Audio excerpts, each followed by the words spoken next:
Kata Nabi SAW, akan datang zamannya kepada kalian orang yang memegang teguh agamanya seperti memegang bara api.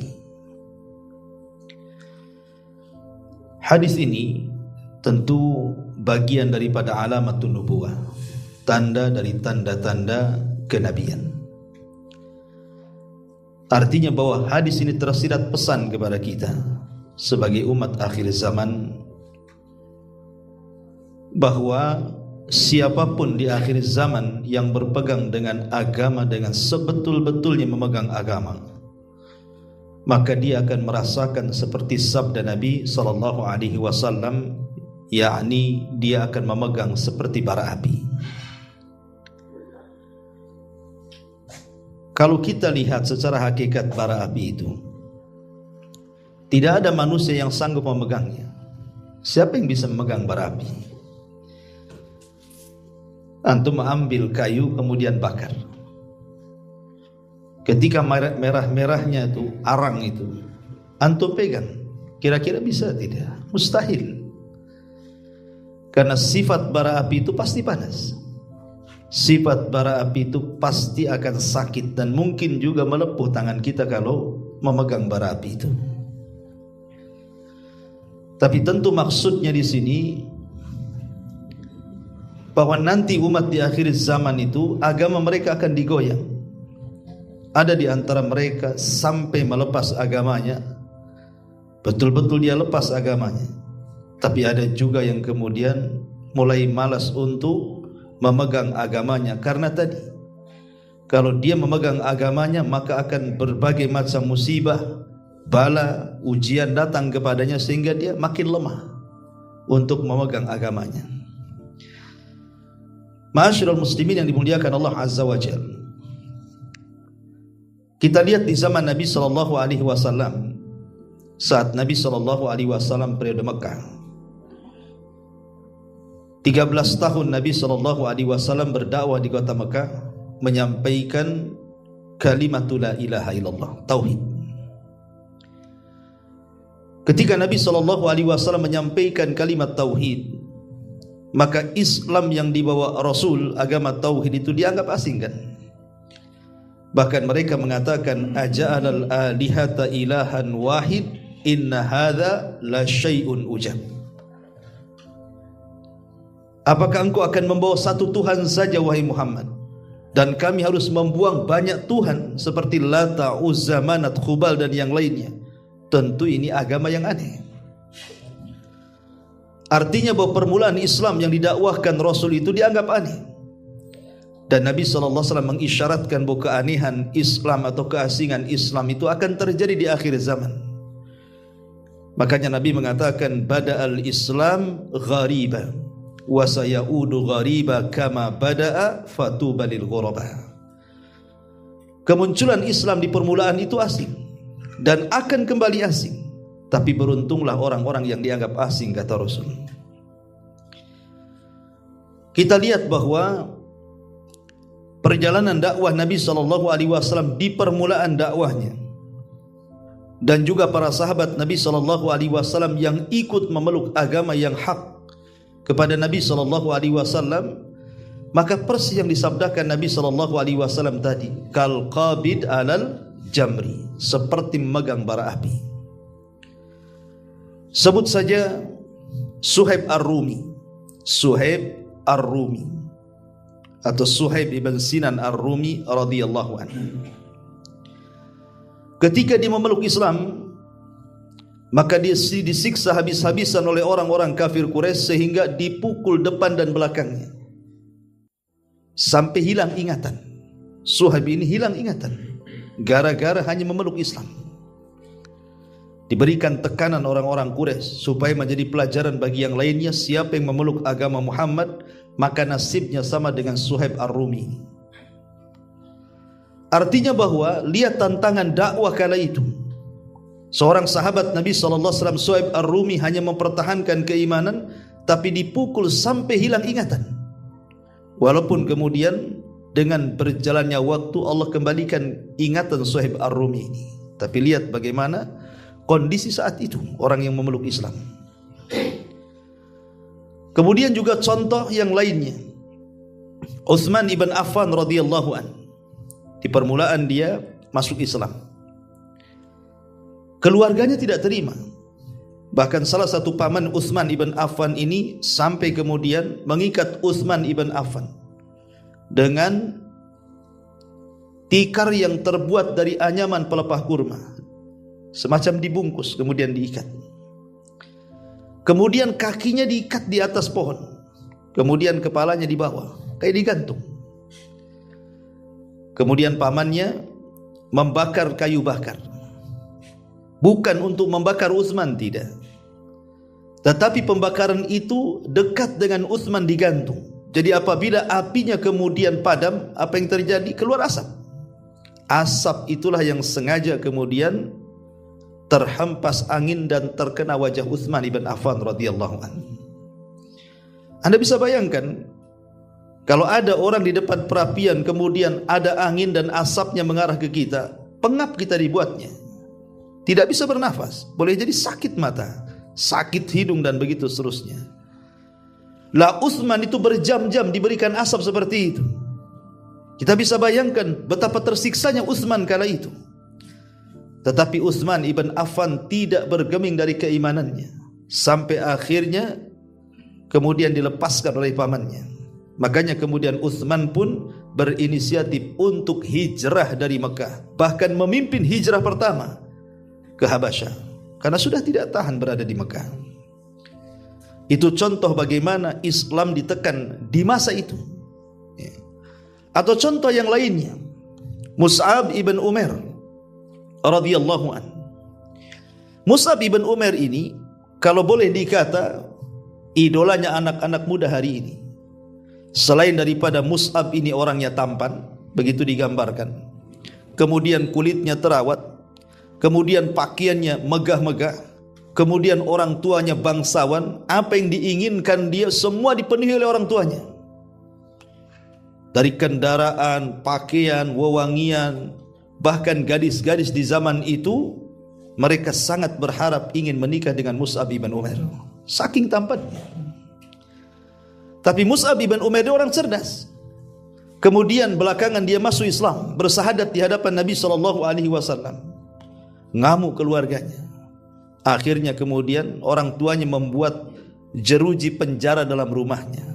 Kemudian Mus'ab pun dipenjara dan tidak boleh keluar. Sampai beberapa waktu lama. Akhirnya kemudian Mus'ab bin Umair berhasil keluar dari rumahnya. Kemudian bergabung dengan kaum muslimin. Makanya Nabi SAW juga karena melihat kecerdasannya, dia pula yang diutus oleh Rasul untuk berdakwah pertama kali kemana? Ke kota Madinah. Tapi yang ingin saya jelaskan adalah banyak para sahabat Nabi SAW yang mereka tidak tahan melihat Mus'ab. Kenapa? Karena Mus'ab yang mereka lihat hari ini berbeda dengan Mus'ab yang mereka lihat saat berada di atas kekufuran, di mana semua hajatnya dibutuhkan, semua dikasih orang tuanya.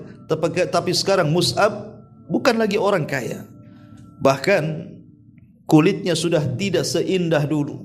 Sampai dijelaskan dalam sejarah itu, sampai keluar sisik seperti sisik ikan, karena sudah tidak terawat lagi. Sehingga banyak para sahabat yang tidak sanggup memandang Mus'ab kecuali dengan menunduk dan menangis. Begitulah tekanan supaya Mus'ab kembali kepada kekufuran, tapi dia memiliki agama yang kokoh dan kuat sehingga dia tidak bergeming dengan sebuah kekayaan. Ini sederetan orang-orang merdeka. Dan kalau kita ceritakan betapa banyak para sahabat Nabi SAW yang mendapatkan intimidasi dan tekanan dari orang-orang Quraisy. Kita lihat para budak, lebih parah lagi. Sebut saja Bilal ibn Rabah radhiyallahu anhu, punya majikan namanya Umayyah ibn Khalaf. Umayyah ibn Khalaf ini orang bengis, ikhwan, orang jahat ya. Jadi ketika Bilal ibn Rabah masuk ke dalam Islam, disiksa habis-habisan, sampai satu hari diikat kemudian lehernya, kemudian anak-anak kecil menggeretnya layaknya binatang. Bahkan satu hari dia diikat di pohon kurma, kemudian dicambuk dan tidak berhenti yang menyambuk kecuali kecapean. Sampai satu hari dia dibawa ke padang pasir, kemudian ditimpakan batu yang sangat besar di tengah-tengah terik matahari, sampai Bilal hanya mengatakan ahadul ahad, ahadul ahad. Tapi Bilal tidak pernah menanggalkan keislamannya. Sampai satu hari Abu Bakar radhiyallahu anhu melihat, kasihan dia. Dia datang kepada Umayyah ibn Khalaf, menawar berapa harga Bilal. Asal kau bebaskan dia, aku bayar, katanya. Subhanallah, Umayyah ibn Khalaf pun kemudian meminta bayaran yang sangat tinggi. Dalam riwayat 5 qirat, dalam riwayat 7 qirat emas. Itu bukan harta sedikit. Kalau seandainya membeli budak yang lain mungkin boleh, bisa puluhan budak dia beli dengan harga segitu itu. Tapi demi membebaskan Bilal ibn Rabah, walaupun Abu Bakar harus mengeluarkan uang yang sangat besar, tetap ia lakukan. Akhirnya Bilal pun bebas. Makanya Umar bin Khattab radhiyallahu anhu mengatakan, Abu Bakrin sayyidun a'taqa sayyidan. Abu Bakar itu seorang sayyid, pemimpin, dan dia telah memerdekakan seorang pemimpin juga. Maksudnya Bilal ibn Rabah. Karena setelah peristiwa ini Nabi SAW sangat memuliakan Bilal, dan dia menjadi pemimpin para muadzin sampai kiamat dibangkitkan. Bilal ibn Rabah. Kemudian siapa lagi? Sebut saja Khabbab ibn Arat. Khabbab ibn Arat radhiyallahu anhu.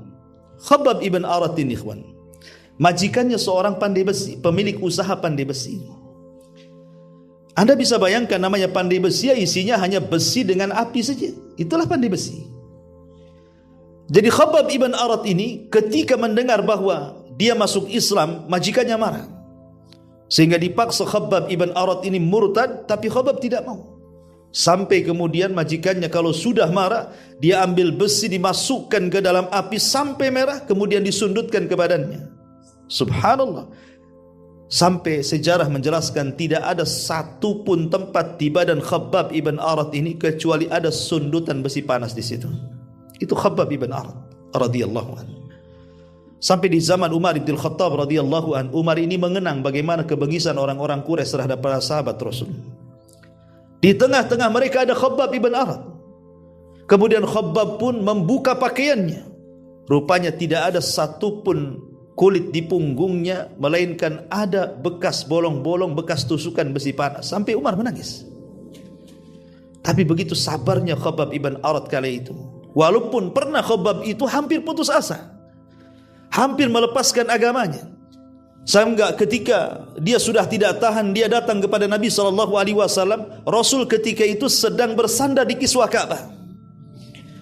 Kemudian Khabbab mengatakan, Ya Rasulullah, ala tad'u lana, ala tastaghfir lana. Rasul, tidakkah kau berdoa kepada Allah? Tidakkah kau minta pertolongan kepada Allah? Lihat, tidakkah kau iba kepada kami? Kami sudah tidak kuat disiksa oleh mereka. Mintalah kepada Allah kemenangan, agar kemenangan itu cepat kepada kita. Tapi Rasul SAW hendak menghibur Khabbab dan mengatakan, jangan tergesa-gesa Khabbab. Kemenangan itu pasti ada dan pasti datang. Nanti kalau kemenangan itu datang, orang-orang yang berjalan dari Son'a ke Hadral Maut tidak takut kecuali kepada Allah Subhanahu wa taala. Kemudian Rasul mengatakan, ya Khabbab, dulu kata Rasul, ada orang yang dikubur hidup-hidup tapi tidak meninggalkan agamanya. Ada yang disisir dengan sisir besi sehingga terkelupas dari daging dan tulangnya pun tidak menanggalkan agamanya. Bahkan ada yang digergaji sehingga belah tubuhnya menjadi dua, kemudian mati syahid dan tidak pula meninggalkan agama mereka. Ya Khabbab, jangan tergesa-gesa kata Rasul. Setelah mendapatkan penjelasan Rasul, maka Khabbab semakin mantap lagi untuk memeluk Islam. Itulah Khabbab ibn Arat. Yang lebih daripada itu mungkin keluarga Ammar ibn Yasir. Ammar ibn Yasir ini adalah budak daripada Abu Jahal, Fir'aunnya umat ini.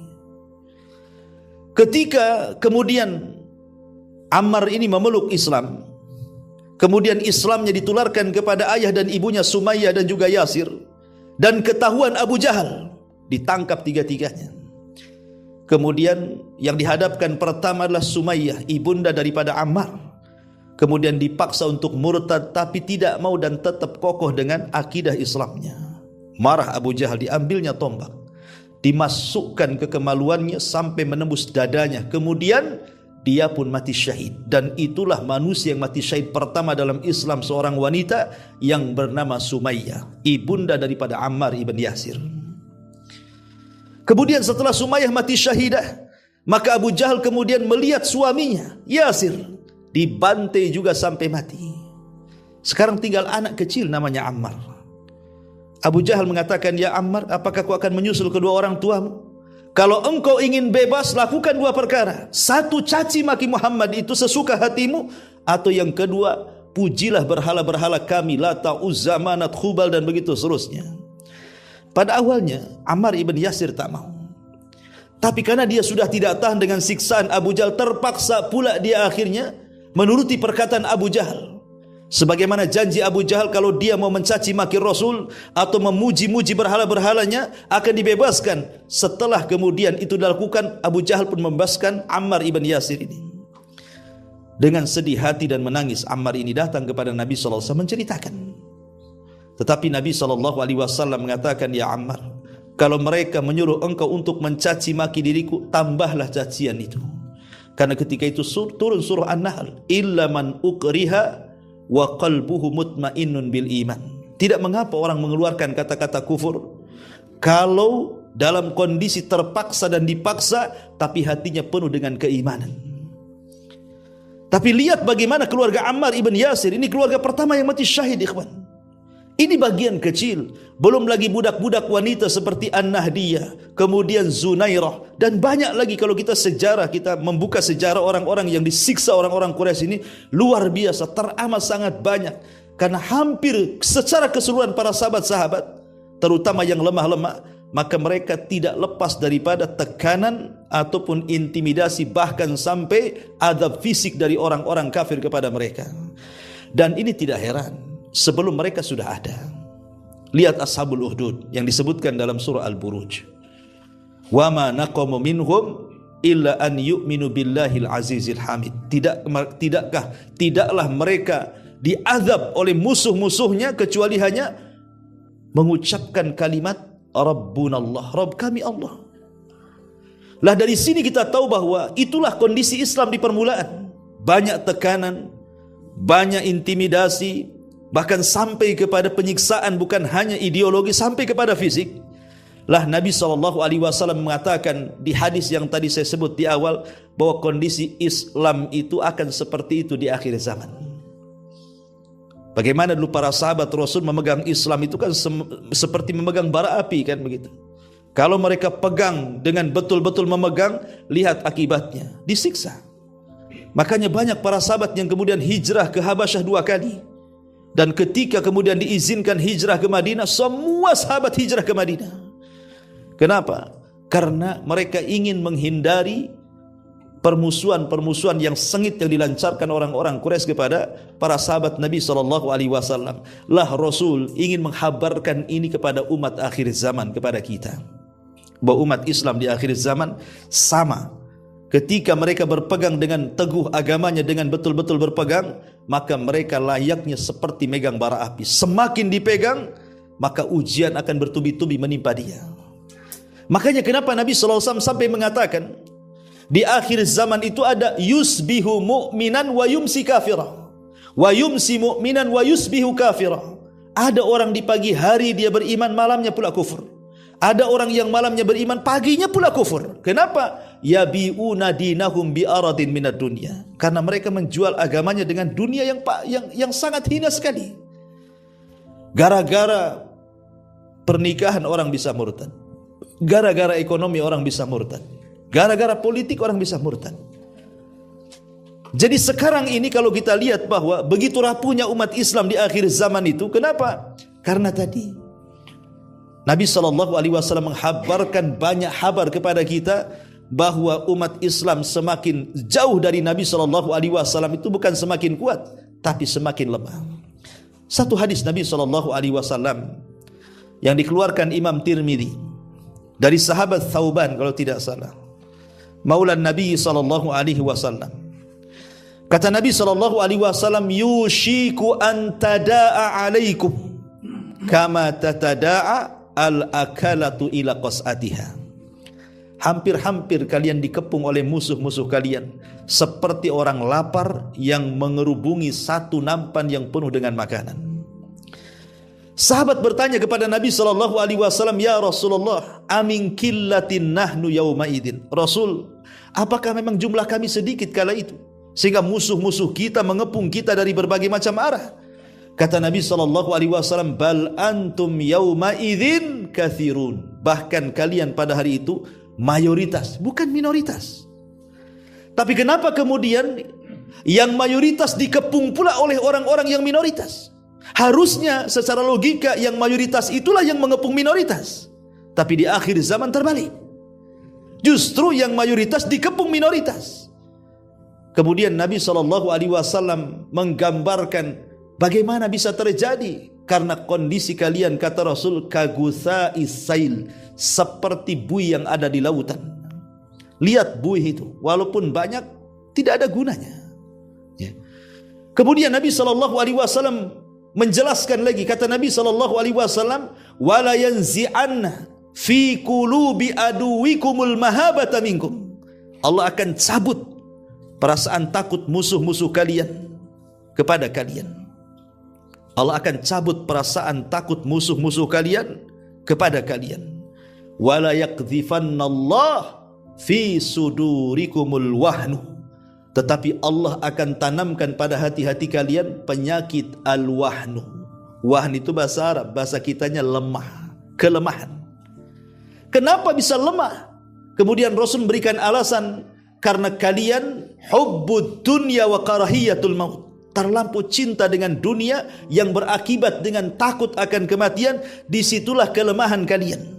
Lemah dengan dua perkara ini menjadi lemah agama kalian. Iman kalian lemah, kata Rasul. Dulu ikhwan, dulu di zaman Nabi SAW, kenapa Islam selalu menang dalam setiap peperangan? Karena di mata para sahabat Nabi SAW, ketika mereka sudah keluar berjihad, kalau bisa mereka tidak pulang lagi, alias mati syahid. Itulah kunci kemenangan yang dikatakan Khalid ibn Walid ketika berdialog dengan orang-orang Romawi. Apa kata Khalid? Nahnu qaumun nuhibbul mauta kama tuhibbul haya. Kami ini sebuah kaum yang cinta dengan kematian sebagaimana kalian cinta dengan kehidupan. Kalau ada sebuah pasukan, niat mereka ingin mati dan tidak ingin hidup, niat mereka ingin masuk ke dalam jihad dan tidak ingin kembali, siapa yang akan melawan orang-orang yang siap mati? Tidak ada yang bisa melawan. Orang ini siap mati semua. Sementara orang-orang kafir itu tidak siap dengan kematian. Mereka ingin hidup. Makanya dalam setiap peperangan di zaman itu hampir tidak terkalahkan. Tidak terkalahkan kaum muslimin apabila perang. Kenapa? Karena jiwa raga mereka sudah diserahkan kepada Allah. Mereka sudah cinta dengan syahid dan kematian. Karena di saat itu kecintaan dunia tidak ada. Yang ada kecintaan kepada akhirat. Dan takut mati tidak ada. Yang ada ingin mati. Ketika hati mereka terpaut dengan akhirat, sehingga mereka ingin mati syahid dan ingin cepat kembali menghadap Allah Subhanahu wa taala, itulah modal yang paling besar kemenangan Islam di zaman itu. Makanya kemudian Islam itu tidak pernah lemah di zaman itu, kuat. Kenapa? Karena dua perkara ini tidak ada, cinta dunia dan takut mati. Tapi Nabi SAW mengatakan umat di akhir zaman akan berhadapan dengan musuh yang sudah tidak punya rasa takut dengan kalian. Jadi musuh-musuh Islam itu sudah enggak takut dengan umat Islam lagi. Kenapa? Karena umat Islam sudah tidak seperti umat Islam dahulu, yang mereka ingin berhubungan dengan Allah, ingin mati kalau bisa perang enggak kembali. Sekarang tidak ada lagi. Yang ada hanya kelemahan, dicintakan dengan dunia dan takut kematian. Makanya musuh-musuh itu akan mudah mengepung kalian dari berbagai macam arah. Itulah nasib Islam di akhir zaman, kata Rasul. Walaupun mereka banyak, tetapi kondisi mereka seperti buih, tidak berguna. Ma'asyiral muslimin yang dimuliakan Allah Subhanahu wa taala. Kalau sebut saja hubbud dunya, cinta dunia, yang terbayang pada kita kalau sudah cerita dunia apa? Harta. Apalagi kalau kita cerita dunia, pasti yang terbayang pertama adalah harta. Pengen punya rumah bagus, pengen punya kendaraan mewah, pengen punya tanah luas, pengen punya uang banyak, pengen punya usaha yang maju. Itulah dunia. Ya. Sebenarnya dunia itu tidak dilarang untuk mengambilnya. Tidak ada masalah kita ini mencari dunia. Seperti antum yang rumahnya jauh, kemudian datang ke pengajian ini, antum punya rumah, punya mobil gitu. Mendingan mana jalan kaki ke sini atau naik mobil? Ya naik mobil lah, tidak mungkin jalan kaki. Apalagi dari Batam Center ke sini apa nggak pengkor? Ya. Artinya kan boleh kita pakai mobil ke pengajian, pakai motor ke pengajian, naik taksi ke pengajian daripada jalan kaki sampai sini udah buyar pengajian. Dunia ini boleh hanya untuk melengkapi hidup saja. Selama dunia ini hanya untuk melengkapi hidup, untuk perjalanan kita ke akhirat, tidak tercela dunia ini. Dunia ini menjadi tercela ketika kemudian tidak diletakkan di tangan, tetapi diletakkan dalam hati. Kalau mobil sudah diletakkan di hati, rumah diletakkan di hati, uang diletakkan di hati, tanah-tanah yang luas antum beli diletakkan di hati, itulah yang dicela dalam Islam. Karena ketika kemudian dunia itu diletakkan di hati, maka dia akan berangan-angan kalau bisa jangan cepat mati. Kalau bisa 100 tahun lagi lah best lah usianya tuh. Kalau bisa sampai 200 tahun bagus, jangan mati dulu kan gitu. Kenapa? Masa saya baru sukses dari muda sudah tua sekarang sudah kaya, masa saya mati? Kan itu. Kalau bisa ditambah lagi umurnya kan begitu. Itu kalau cinta dunia sudah masuk ke dalam hati seperti itu, dia tidak akan ingin mati. Kalau bisa ingin panjang usianya. Itulah yang dikatakan Rasul, hubbud dunya wa karahiyatul maut. Kalau sudah cinta dunia, pasti tidak mau mati. Gimana mau mati? Ya, capek dari pagi, siang, sore, dari remaja, dewasa sampai tua, sudah punya segalanya, tiba-tiba ditinggal begitu saja kan gitu. Secara logika kan rugi. Tetapi itu pula yang menjadikan kelemahan kita di hadapan musuh-musuh kita. Ma'asyiral muslimin yang dimuliakan Allah Azza wa Jalla. Kalau kita lihat asli Islam di akhir zaman ini, ikhwan, terkadang kita tidak sadar. Kita boleh jadi mungkin mengaji seperti ini hampir mungkin seminggu 2 kali, atau di antara antum ada yang mungkin seminggu tiap hari ngaji ke sana kemari. Ya. Bukan tidak bagus-bagus. Ini bisa menambah pengetahuan dan bisa kita amalkan. Ya. Tapi terkadang ada yang melupakan kita. Kita ini tidak dituntut hanya sekedar menjadi orang soleh saja, ikhwan, tetapi dituntut juga menjadi orang muslih. Soleh dan muslih. Soleh itu memperbaiki diri, muslih itu memperbaiki orang. Kalau soleh saja, antum tidak akan diganggu siapa-siapa. Coba antum sholat ya untuk sendiri, puasa untuk sendiri, ngaji untuk sendiri, baca Quran untuk sendiri, zikir untuk sendiri. Siapa yang ganggu antum? Nggak ada. Antum nggak akan diganggu. Coba aja. Tapi kalau antum sudah mulai muslih, menasihati orang, tetangga tak sholat antum tegur, kenapa kau tak sholat? Tetangga mabuk antum tegur, ketika tetangga menyelisih sunnah antum tegur, ketika tetangga melakukan kesyirikan antum nasihati. Di situ muncul permusuhan. Kalau kita sholat dalam rumah, puasa dalam rumah sendirian, nggak ada yang ganggu. Tapi ketika kita sudah menjadi muslih, berusaha memperbaiki orang, disinilah gangguan-gangguan akan terjadi. Disitulah perlu kesabaran, seperti kita memegang bara api. Tapi kita harus lakukan. Nggak mungkin ada kemungkaran depan mata kita diamkan. Pasti kita ingkari lah kan gitu. Masalahnya ikhwatu fiddin muliakan Allah Azza wa Jalla, musuh-musuh Islam ini teramat sangat kuat, terutama di zaman akhir seperti ini. Karena hampir semua bidang yang harusnya umat Islam miliki sudah diambil sepenuhnya oleh musuh-musuh kita. Apa itu? Kalau boleh 3 atau 4 bidang coba. Pertama, perpolitikan, atau disebut dalam bahasa Arabnya as-siyasah. Kemudian yang kedua, ekonomi, atau dalam bahasa Arab disebut al-iqtisadiyah. Kemudian yang ketiga, budaya. Ya. Kemudian yang keempat, dunia kemiliteran. Ini 4 perkara ini kalau sudah dipegang oleh musuh, habis kita. Kita rinci sedikit. Pertama, perpolitikan. Sekarang dunia Islam, negara Islam atau negara yang mayoritas Islam, acuan politiknya kemana? Apakah ke Islam atau ke Barat? Ke Barat. Sistem pemilihan kepemimpinan di negara-negara Islam, mau tidak mau sekarang harus mengikut ke barat kan, karena sudah menggunakan sistem demokrasi kan ya. Dan mereka menganggap itu sistem yang paling baik, padahal tidak ada yang lebih baik melebihi hukum Allah subhanahu wa ta'ala. Tapi sistem itu sudah berlaku di negara kita, bahkan di negara manapun. Seolah-olah sistem barat lebih baik dibandingkan sistem Islam ya. Yang kedua, al-iqtisadiyah, ekonomi. Siapa yang pegang ekonomi sekarang? Umat Islam? Tidak juga. Padahal siapapun yang memegang ekonomi, dia bisa menentukan harga.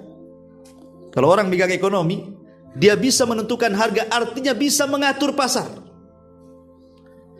Kalau sebuah negara kuat ekonominya, dia bisa mengatur negara-negara lemah kan, dengan memberikan bantuan, memberikan macam-macam, dengan syarat mereka harus tunduk dan patuh kepada negara yang membantunya.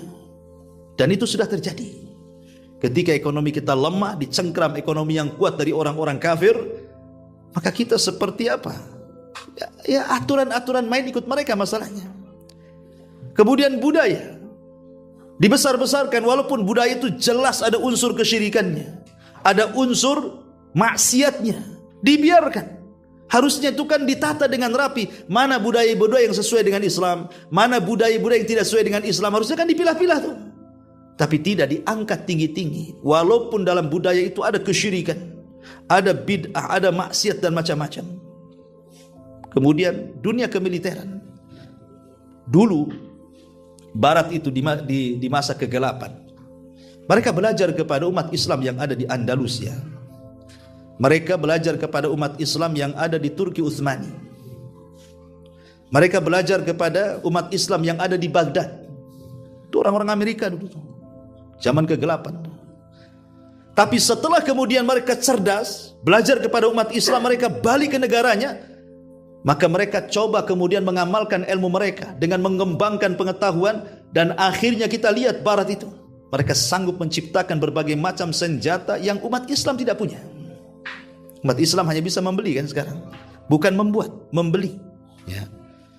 Apapun yang mereka jual dengan harga apapun pasti dibeli, karena kita tidak seperti mereka. Artinya sudah terbalik-balik gitu dunia ini ya. Lah dari 4 unsur ini saja, disinilah letak lemahnya umat Islam. Kalau perpolitikan dipegang oleh orang-orang mereka, kemudian ekonomi dipegang oleh mereka, budaya dipegang oleh mereka, kemudian kemiliteran juga dipegang oleh mereka, lalu apa yang tersisa bagi kita? Tidak ada ya, kita menjadi lemah. Lebih daripada itu, orang-orang kafir itu, kenapa mereka berusaha untuk menghancurkan Islam secara halus? Tadi saya katakan, kalau mau perang dengan umat Islam, boleh jadi mereka akan menemukan umat Islam itu umat yang berani mati, yang kalau dia tidak ingin kembali, dan itu sukar untuk dilawan. Sehingga mereka kemudian menghancurkan Islam secara halus dengan cara apa? Satu, ifsadul akhlak. Bagaimana merusak akhlak? Islam ini bagaimana dirusak akhlaknya? Coba bayangkan, dirusak akhlaknya. Kalau orang-orang Yahudi ataupun Nasrani, kita katakan sudah lama rusak akhlaknya. Kenapa? Karena kitab-kitab rujukan mereka, Taurat dan Injil, memang sudah dirubah oleh tangan-tangan mereka. Sudah bukan firman Allah lagi, bahkan sudah tercampur dengan firman-firman manusia kan, ucapan-ucapan manusia, sudah tidak asli lagi. Sehingga akhlaknya Yahudi Nasrani itu sudah lama kacau, karena kitab rujukannya pun sudah tidak asli lagi, sudah tidak lagi, keotentikannya sudah nggak ada gitu ya. Tapi umat Islam ini, Al-Quran masih tetap dijaga oleh Allah subhanahu wa ta'ala sebagaimana turunnya, sampai hari ini tidak ada perubahan, sehingga masih bisa dijadikan acuan. Sehingga kemudian orang-orang di luar daripada Islam itu berusaha apa? Menjauhkan umat Islam dari Islam, walaupun mereka tidak meninggalkan Islam. Tujuan mereka itu, sebagian mereka tidak apa-apa, umat Islam tidak harus jadi Yahudi, tidak harus jadi Nasrani, tidak harus jadi agama-agama yang lain, tidak perlu, biarkan mereka di atas keislamannya, tapi rusak akhlaknya, dirusak mulai akhlaknya ya. Islam gitu ya, tapi mabok gitu ya. Islam banyak duitnya tapi tak zakat. Islam banyak duitnya, dia maulah jalan ke sana sini ke negeri-negeri mana, tapi tak mau pula naik haji dia ya. Islam ya, tapi betato di mana-mana. Biarkan mereka Islam ya. Yang penting Islam, tapi akhlaknya dihilangkan. Kemudian yang kedua, takhtitul fikri. Mereka mulai menghancurkan keyakinan. Jadi bagaimana umat Islam itu dihancurkan keyakinan kepada agamanya sendiri, sehingga mereka dijauhkan mempelajari siapa Tuhannya, siapa nabinya, apa agamanya. Yang penting Islam tertulis di KTP saja. Bahasanya Islam KTP cukuplah kan itu. Kemudian tentu ketika mereka hendak menghancurkan sesuatu, mereka akan menawarkan yang lainnya. Ketika akidah umat Islam sudah mulai roboh, maka datanglah penawaran dari mereka. Ini ajaran bagus, liberalisme, mau tidak? Ini ajaran bagus, sekularisme, mau tidak? Ini ajaran bagus, ajaran PKI dan yang lainnya, ya. Mau tidak? Ditawarkan tuh. Ya. Ketika kemudian akidah yang sahih roboh, mereka menawarkan kemudian kebebasan-kebebasan dibungkus dengan ucapan-ucapan yang indah. Mulailah satu demi satu tertariklah umat Islam ini. Jadilah dia liberal, jadilah dia sekuler, jadilah dia ateis, jadilah dari macam-macam ikhwatu fiddin yang muliakan Allah Subhanahu wa taala. Dan anehnya setiap pengikut kesesatan ada saja pengikutnya. Ada satu dua jadilah. Orang ngaku nabi saja jadi itu. Ada pengikutnya satu dua. Orang ngaku Imam Mahdi saja ada pengikutnya. Bahkan orang ngaku Tuhan lo ada pengikutnya. Kata orang Arab itu likul lisakitin lakit gitu. Setiap barang jatuh ada aja yang ngambil tuh. Ya, artinya setiap yang menyebarkan kesesatan itu ada aja pengikutnya gitu. Kenapa? Karena akidah umat Islam sudah luntur. Kemudian penawaran-penawaran dari luar itu terlalu banyak pemahaman yang jauh dibandingkan pemahaman Islam. Itu mulai dihancurkan tuh keyakinannya. Kemudian yang ketiga, mulai idhabus syahsiyah. Kalau sudah mereka akhlaknya hancur, kemudian keyakinannya hancur, maka mereka akan berusaha untuk menghapus identitas kaum muslimin. Mulai dari nama orang, kalau bisa jangan nama Islam. Ya, namamu siapa? Abdurrahman, ganti Jack. Nah, Jack. Itu siapa gitu ya. Namamu siapa? Abdul Aziz, ganti Michael gitu ya. Namamu siapa? Pokoknya mulai dari nama itu dirubah tuh. Dibuat kayak nama-nama mereka. Kemudian setelah nama mulai dari penampilan pakaian. Mulai mereka membuka aurat gitu ya. Mulai mereka kemudian menampakkan pakaian-pakaian ala kafir.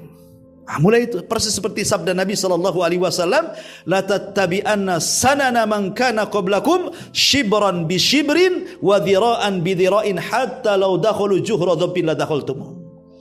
Kalian akan mengikuti tata cara umat sebelum kalian, maksudnya Yahudi dan Nasrani. Awalnya sejengkal, kemudian sehasta, kemudian sedepa, kemudian bisa aja sekilo tuh.